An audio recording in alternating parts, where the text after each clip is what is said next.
So I just want Ryan, who is going to be working my PowerPoint, to know that when I am talking, and you don't need to have the screen up, to take the screen down. Is that right, Bill? So that they can see me. So now you can take that down. Okay, Ryan? There we go. I don't know how it works, but Ryan is my assistant. She's at Cal Arts, and she's running the PowerPoint for me. There we go. Hi, everybody online.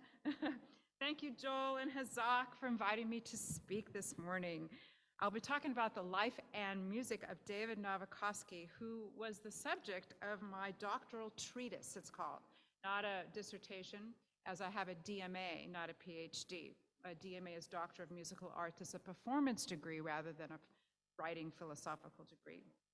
Anyway, so how did it come about that this man became the subject of my doctoral treatise? Well, at a landmark concert on Oh, a little closer, okay.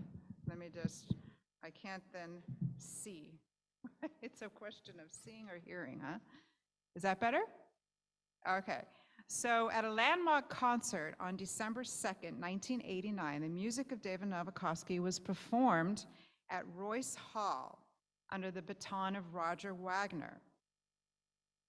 Okay, now we'll go back to our thing. I was invited to attend, and it was a concert that I became enthralled with Nowakowsky's music.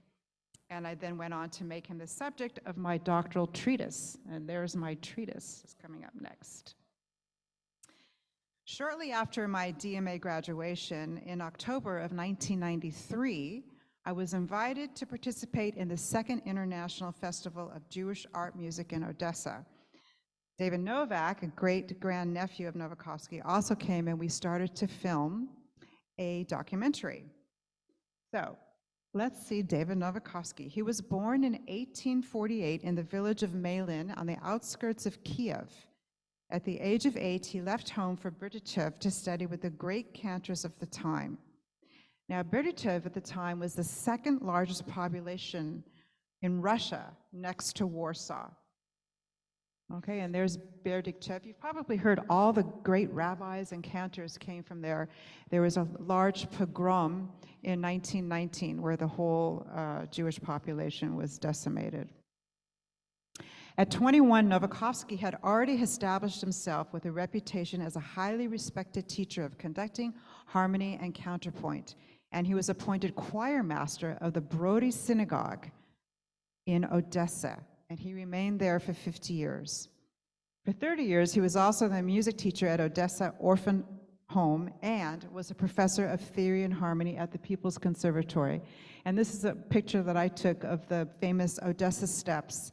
And with everything that's happening now in Ukraine, there's been a lot of interest in Nowakowsky's music. So I've had the privilege of giving this talk to the Cantors Assembly and some other groups who are interested in the legacy of Odessa and Jewish Ukrainian music. Nisan Blumenthal was the cantor of the Brody Synagogue when Nowakowsky became his assistant. Blumenthal, in the style of Sulzer, Solomon Sulzer, had established a high level of choral music at the Brody Synagogue using four-part boys and men's choir. Women didn't sing in the choir. Blumenthal, he was a man of intellect, cultural personality, and believed that the musical reform in the synagogue could be achieved by setting prayers to the music of classic oratorios and operas. For example, he set the Hebrew text of Psalm 113 to Handel's Hallelujah. Hallelujah, hallelujah, from the Messiah. Nowakowsky felt, along with a great many others, that this was not appropriate for the synagogue. Now, the argument still goes today, right? We have cantors who are putting the liturgical words to contemporary music. That's a practice called contrafactum, and it goes back to the 18th century. And it's a practice that has been done. People think it's okay, some people think it's not okay. Well, Nowakowsky was in the camp that it was not okay. But Blumenthal resisted the young composer's ideas, and he really liked adapting the music of Handel and Haydn and Cherubini and Mendelssohn to the liturgical music. But he did compose a couple gems himself, and you'll recognize this Eitz Chaim, which we still sing today. This was written by Nisan Blumenthal, who was Nowakowski's cantor. We're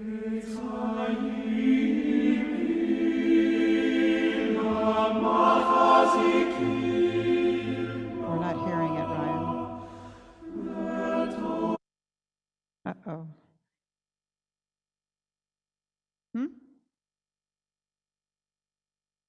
We don't hear it, Ryan. It's got the mutes on and everything. It's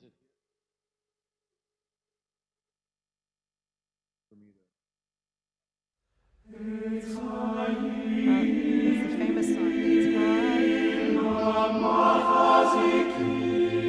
I know, this is on mute.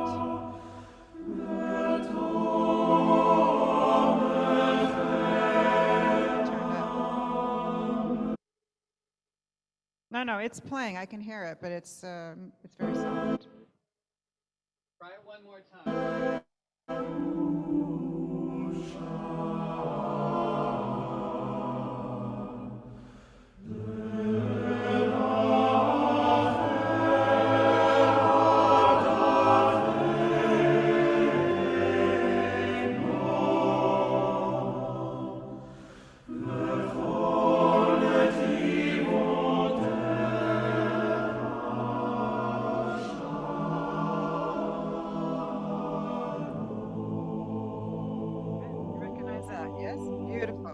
Thank you, Ryan.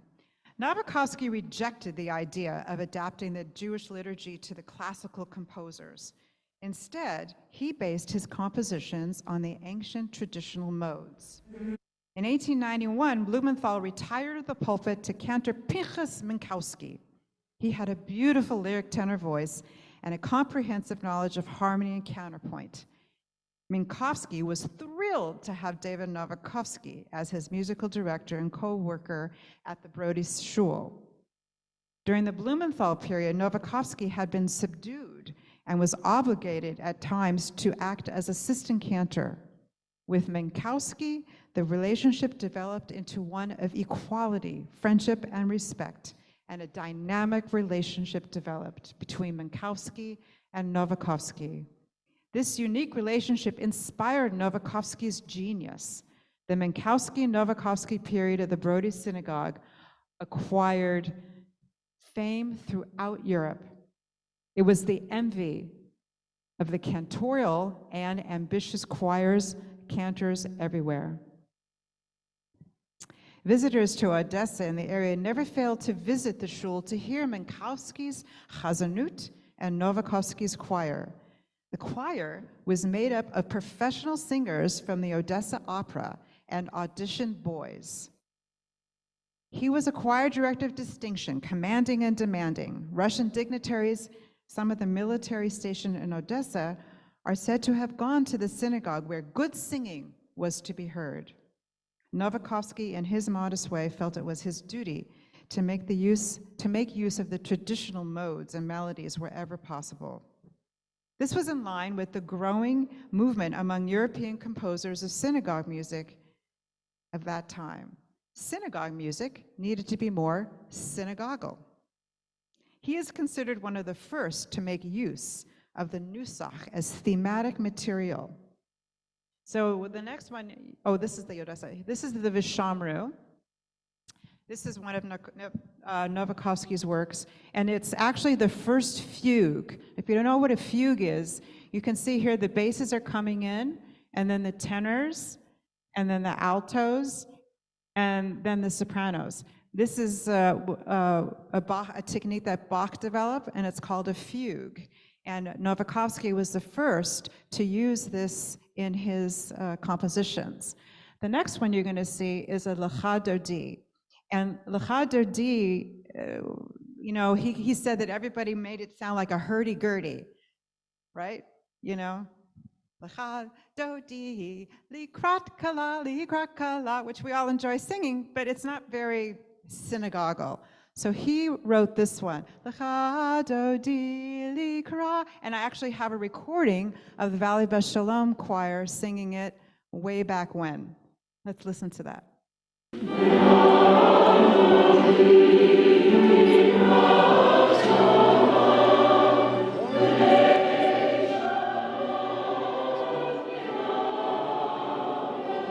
it up.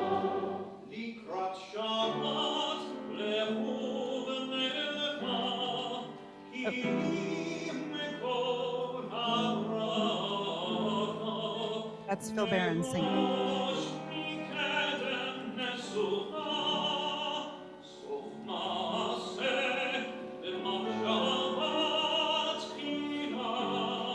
Comes back. The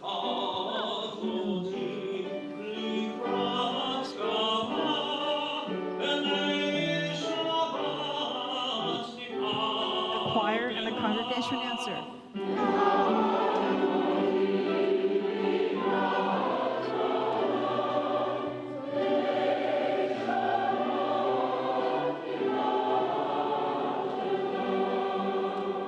So beautiful music, but more synagogal, as he said.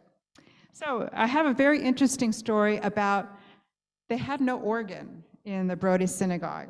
And Nowakowsky really wanted to have an organ. So he asked Minkowski if they could go to the elders of the congregation and say, can we buy an organ?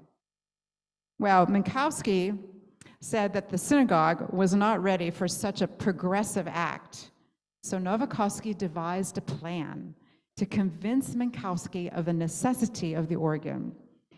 He composed an Unatana Tokef for cantor, choir, and organ for the upcoming high holiday services, and held special rehearsals at the Union Hall.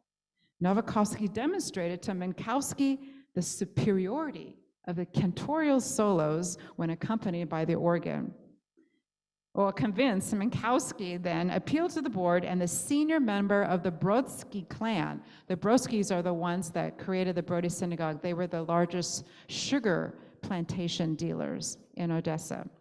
They donated 10,000 rubles, and they had an organ installed. And you can see his compositional output changes in 1901 with the installation of the organ, because then he starts writing preludes for the organ services and utilizing the organ more. He also wrote a symphony, and the great Russian composer Tchaikovsky exclaimed, "In Nowakowsky was lost a first-degree talent, and it is a pity that he did not devote himself to secular music." Nowakowsky was honored twice in his lifetime, the first after 40 years of service, and then again in his 70th birthday. And he was recognized by musical colleagues, Jews and non-Jews alone, and they talked about him as comparing him to Handel, Bach, and Haydn, and he's known as the Jewish Bach of Odessa. He wrote a cantata, like Bach did, every week for his choir at the synagogue. July 25th, 1921, Nowakowsky died desolate and alone. Plans were to publish his complete works in his lifetime, but it never materialized. Could be that there was a bit of jealousy between him and Minkowski, because Minkowski pushed his own compositions. But these fitting words were written by the Zionist writer Chaim Bialik on his tombstone. "There are many stars in the heavens, but only one shines so brightly." There was one book that was published in his lifetime. It was called Shirei David, and these were prayers for Ne'ilah and the Sabbath evening service. We can go to the next picture, Ryan. And there are also some other, so this was in his lifetime, the only thing that was published. And then also in another book, Gershon Ephros collection. So now we're going to get to the saga of his manuscripts. It reads like a Hollywood movie script. Nowakowsky's manuscripts were not published, like I said. And after his death, his daughter Rosa collected the manuscripts and fled to Germany. Now, we just had a Russian Revolution, right, in 1917. Her father dies in 1921, so she takes all of her manuscripts and her family and goes to Germany. Sophia, Rosa's daughter, became an accomplished concert pianist and was on her way to America with the manuscripts when she met Boris Zelsman in Berlin, who they fell in love and they got married. And then we have the rise of Nazi Germany. Boris, Sophia, and their son Alexander attempt to escape unsuccessfully, but they are able to get to France. They obtained a visa to a small town bordering France and Switzerland, and they crossed the borders alternately when their respective visas would run out. Now, unbeknownst to the family, both David Nowakowsky and Sophia had been placed on Hitler's hit list of Jewish musicians. This was meant to be placed in a museum of an extinct population.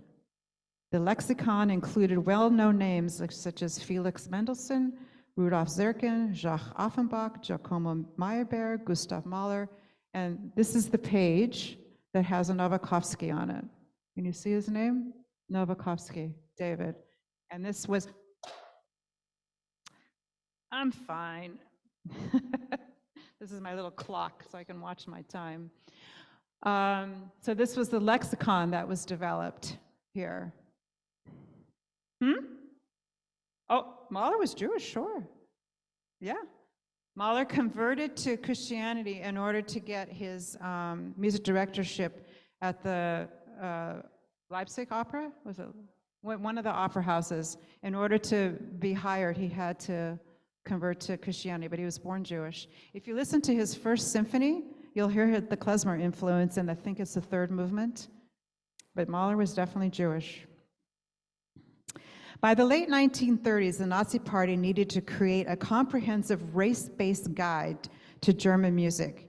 Having previously experienced countless scandals due to inaccurate information, this was the complete lexicon. What happened was Aryan artists were accused of being Jewish, and openly Jewish musicians were allowed to continue because they thought they were Aryan.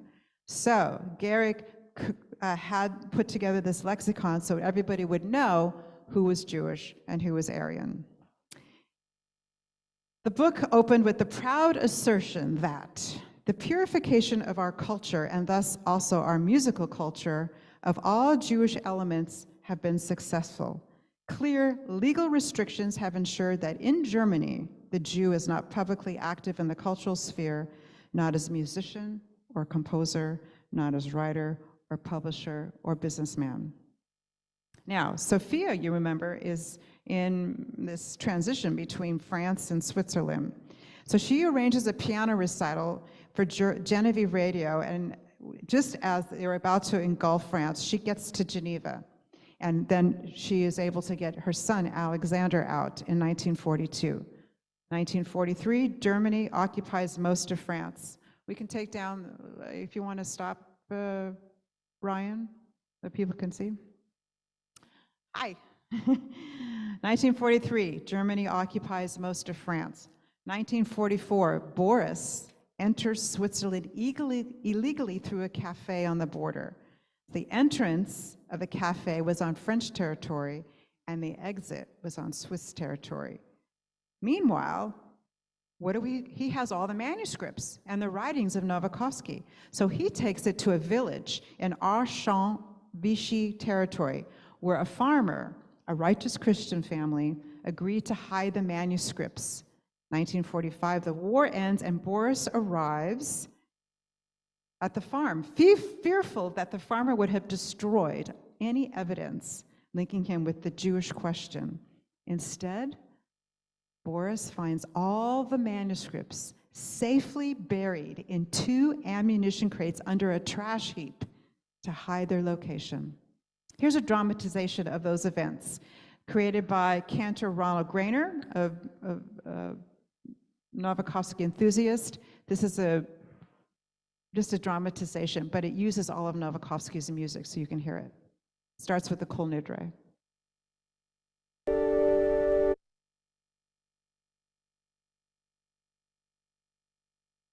We're not hearing it.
Okay, Brian, let's end it there.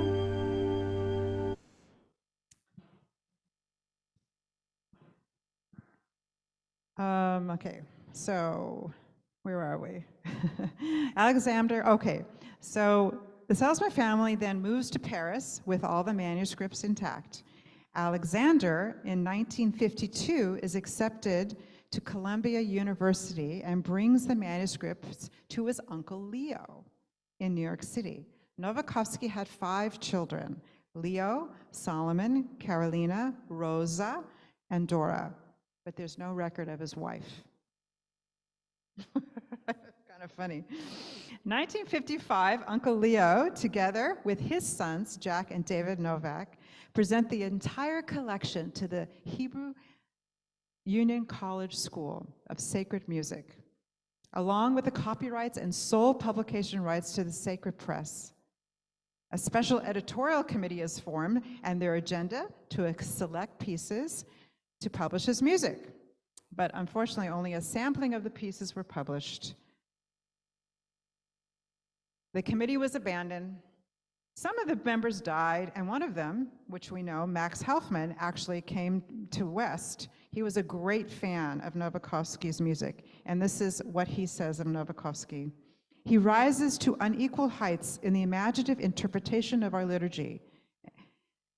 The accessibility of the music would be received, grateful enthusiasm, and will find a place in the classic repertory of our places of worship, side by side with, or even a welcome change from, some of the overused pieces of Sulzer, Lewandowski.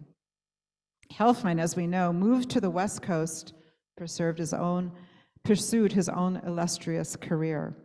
Once again, the manuscripts go underground. And students rummage through it, and we have no idea how many pieces were lost at that time.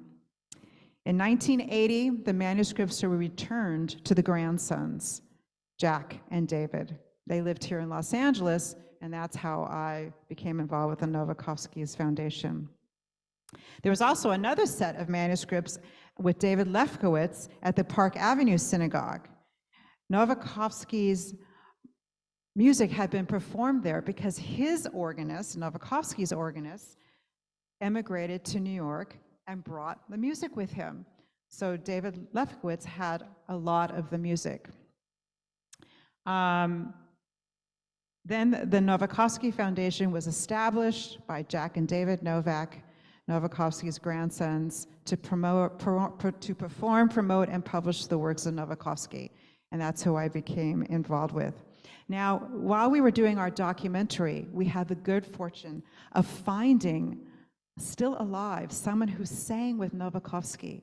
And next, we have footage of that. It starts with David Nowakowsky, and then you'll see Vladimir Kureli, who was one of the boys in Nowakowski's choir.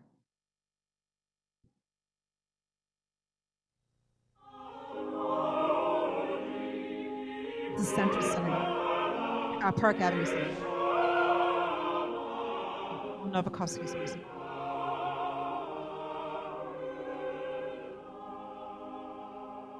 A dear friend of mine brought over the manuscripts of the composer David Nowakowsky. I had never seen music of that sophistication. I just thought music of Eastern Europe was simple, shtetl type of folk songs. When I saw the quality of it, I said, what kind of a choir could sing such music? Not an amateur choir, certainly.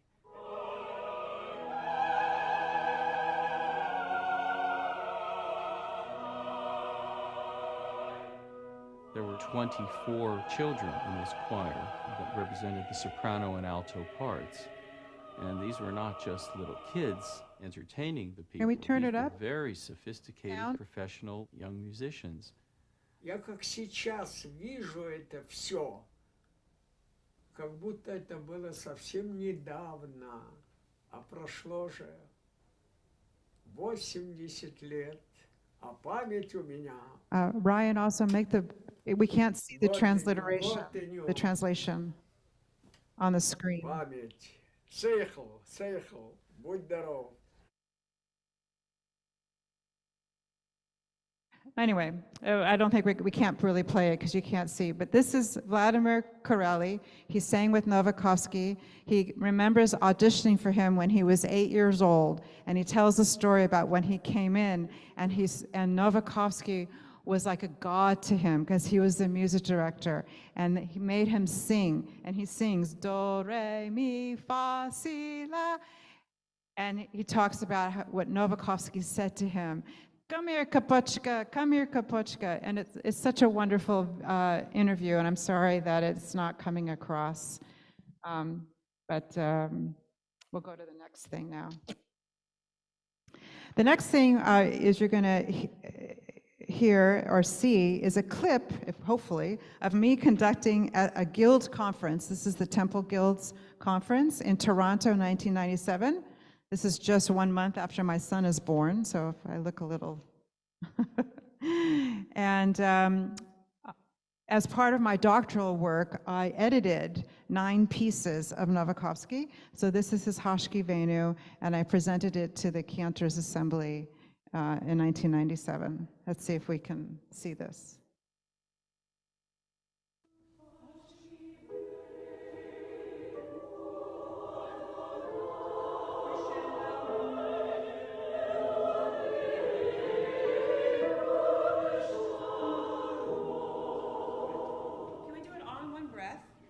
Have the phrase go to Elohei, hey, nu, l'sha, and then bring it back on l'shalom. Again, and...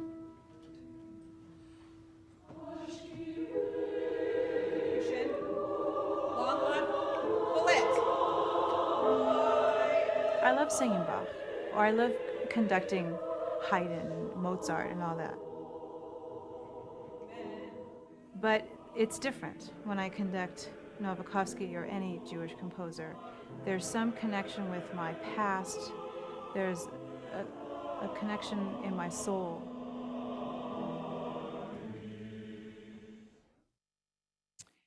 And then I have 2 more clips, hopefully. These are from my archival recordings from 1996. And again, 2 pieces that I edited. This is Adonai Zecharonu, Psalm 115, and it's from the Passover Hallel. And I think it's Joe Gold who's the soloist, Cantor Joe Gold.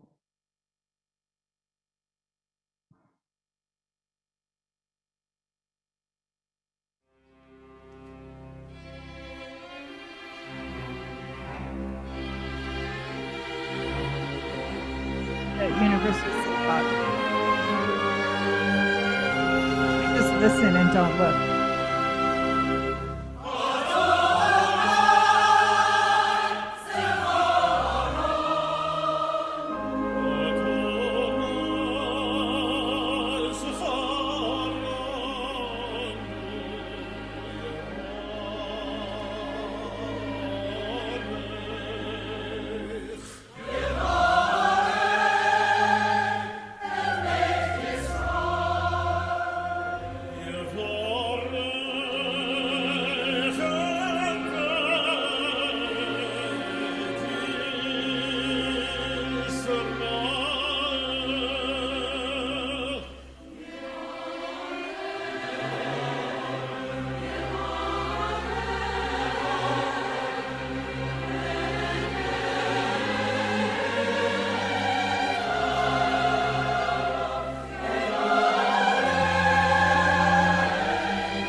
How sophisticated the choral writing is and the music writing is. It's really, and it also captures the synagogue flavor of the prayer.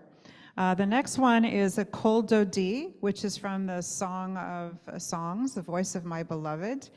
And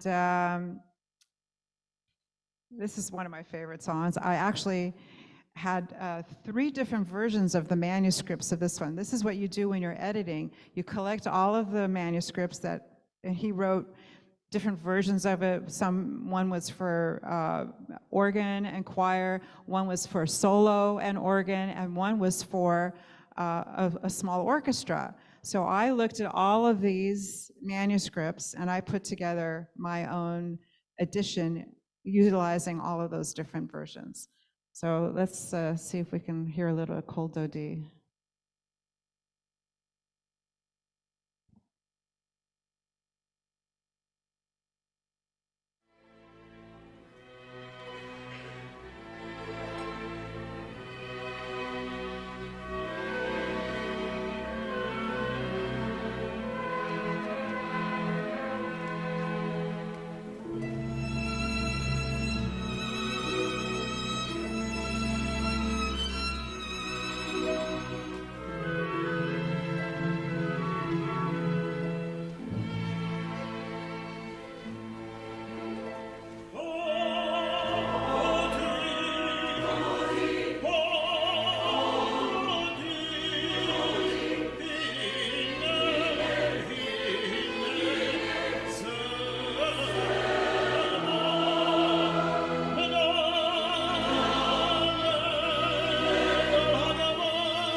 A mini cantata with multi-movements.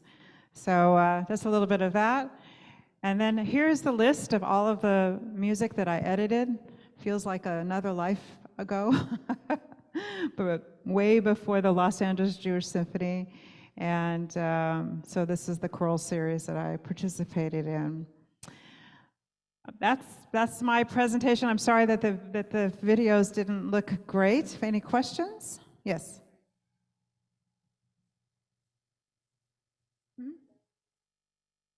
It was progressive. They called it. Can you repeat the question? Huh? Repeat the question. Oh, the gentleman asked if the Brodsky Synagogue was conservative, reform. In Russia, it was considered progressive. Denominational synagogues.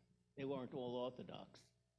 No, no, no. This was, yeah, exactly. This was a progressive, and so probably a mixture of conservative. You know, in Germany, they started the reform movement, right? So that was in the 1800s, was the reform movement, and it kind of slipped over into Russia and the Eastern European synagogues, but they were more traditional sounding than the German synagogues. They really took on the Lutheran hymnology type of music.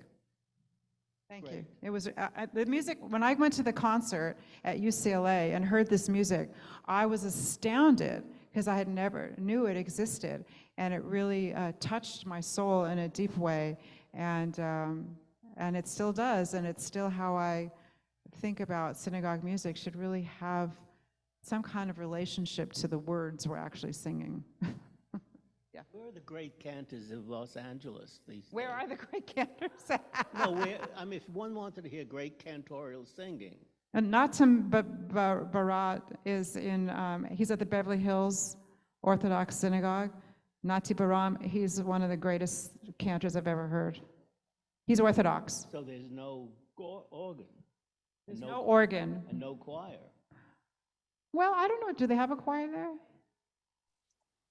No, they don't allow organs, but he does concerts at his synagogue, and I highly recommend. It's in Beverly Hills. I don't know which one, but Nati Baram is the name of the cantor. He's fantastic. So, I don't know, the great cantorials. Marcus is very good over at Sinai Temple. There were no women cantors at the time, no. There were no women cantors at the time. Any other questions or comments? In Chicago, there's Mizrahi, but He's retired. Mizrahi retired. A lot of them have retired. That's sad. Mayor Finkelstein is in Florida now. Yeah, and Too sad. Herschel does a good job. I wondered, when was Kol Nidre? Do you know when that was written? Or well, the Kol Nidre, the melody was written. The prayer was written in the 1600s, I think. And the melody was written in the 1800s, I think. So it was a standard melody that was used. And then this was his arrangement of it. So, Kol Nidre, it's been around for a long time, that melody.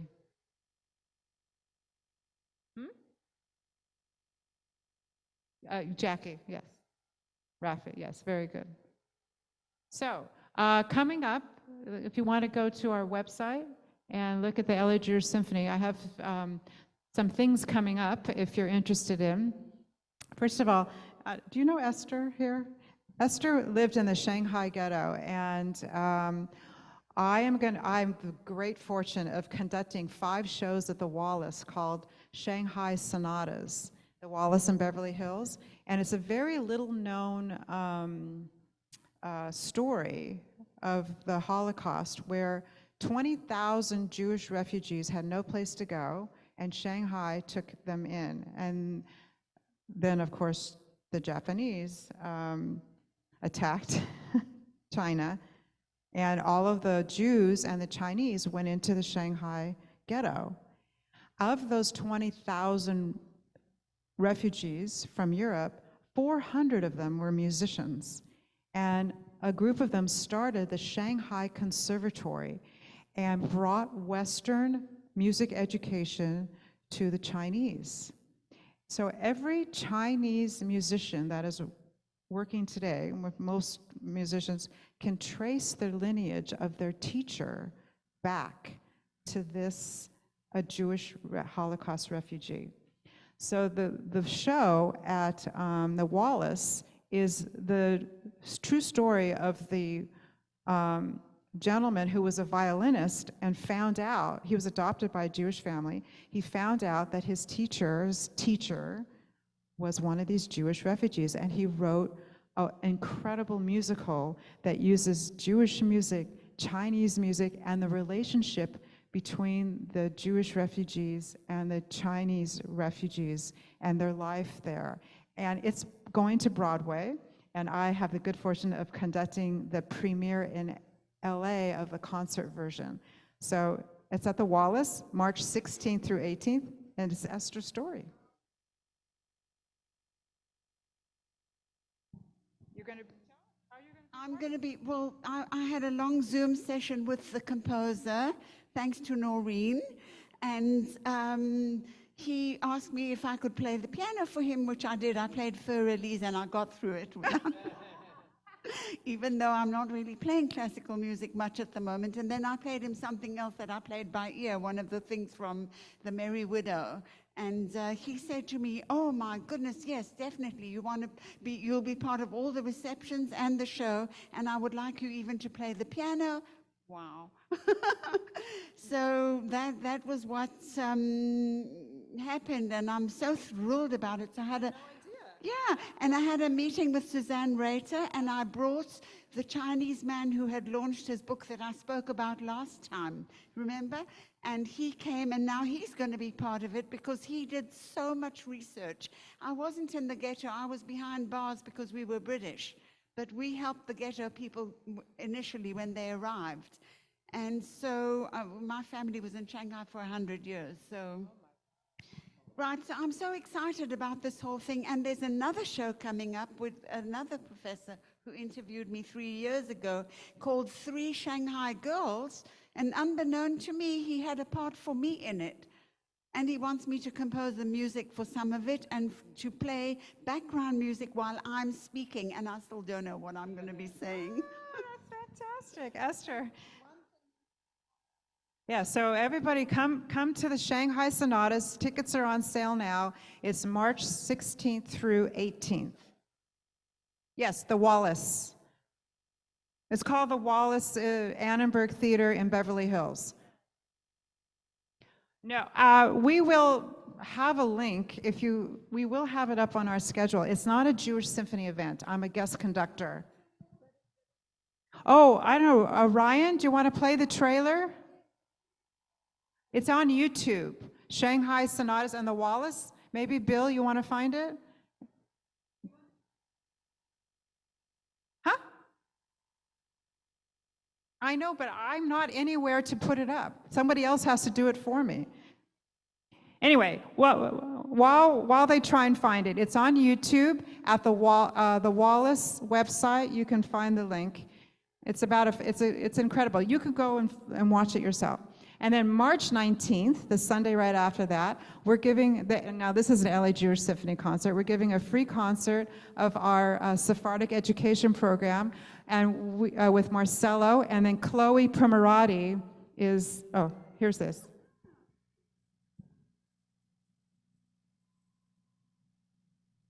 Hello everyone, my name is Shang Gao. I'm a violinist and composer. I'm also a performing art presenter, a producer, and creator of new musical productions. This new musical called Shanghai Sonatas that I conceptualized in 2018 and composed is a new American musical production that shares the true stories of 20,000 Jewish who escaped Nazi Germany in 1939, and they went to Shanghai, the only place in the world that accepted them. Among the 20,000 Jewish refugees, there were about 450 musicians, and some of them were world-class musicians. These refugees educated some of China's first generation of serious classical musicians. I am third generation. Of course, prior to them, many Russian Jewish musicians also came to China, and they established classical music scene in the city of Harbin, China. Today, China is the world's largest producer of classical musicians, and many of them are directly or indirectly connected to this part of the history. With a world-class team of creators, producers, managers, marketing experts, the latest edition it's too hard to understand. of our music. But you can go on and find out about it on YouTube, at the Wallace Theater, and get your tickets. And then March 19th, you can come hear a free concert at Wilshire Boulevard Temple with Chloe Primarati, who is an incredible singer of Mizrahi and Persian music, and Marcelo, who is a Argentinian, and he sings in Ladino and Latino. And then April 1st here, we are planning to do a pop-up choir. So if you're interested in singing, it's a Saturday morning service for a pop-up choir. You can either reach out to me or Joel or Cantor Raffi and let her know that you're interested in being a part of the pop-up choir. Not sure what we're doing yet, because I just got back from Spain and Portugal, but we'll be meeting in a couple weeks and determine that. But what was I doing in Spain? Glad you asked. So in Valencia, there was the conference for the International Conductors Guild, and I presented a paper on using Jewish music as part of your multicultural programming. So, and I had a whole resource list for them, and it was all conductors, 80 conductors, who didn't know about the Jewish art music that was written for Symphony, which has been, of course, my life for the last 30 years. So that's what I did. I gave a presentation in Valencia, Spain, and then I went to visit friends in Portugal. It's more important. On the LAJS site you can hear your speech at the United Nations regarding music and the Holocaust. Right. So I also spoke at the UN on music, memory, and justice. And you can go to the Jewish Symphony website and hear that talk. It was incredible, first of all, to be on the UN campus. I hadn't been nervous in so long. I spoke not in the General Assembly of the UN, but it looked like it, you know? And it was like 3,000 people were online to see it. And I talked about my experience with specifically with the Violins of Hope, and what it was like, from a perspective of what it's like to sing or to play music that you know was written by Holocaust either victims or survivors. And it was very emotional. So that's what I did at the UN. So it's been kind of a whirlwind last 6 months. And then I'm going, so some of you might remember Ben Tisser. So he's now working outside of Chicago, and I'm flying there to conduct a concert with him and in May, and then I come home and I fly to Sydney, Australia, where I do a residency for a month on the stories of the Violins of Hope. So it's been quite a ride. So follow us at the Jewish Symphony. Thank you, Noreen. This is, again, such a treat to have Noreen with us today. We welcome you back. Thank you. And we'll look forward to hearing from you again. Absolutely. Going forward. That's it for the morning. We have lunch. It's $8 for lunch, and it's a full service lunch here. We've got bagels, cream cheese,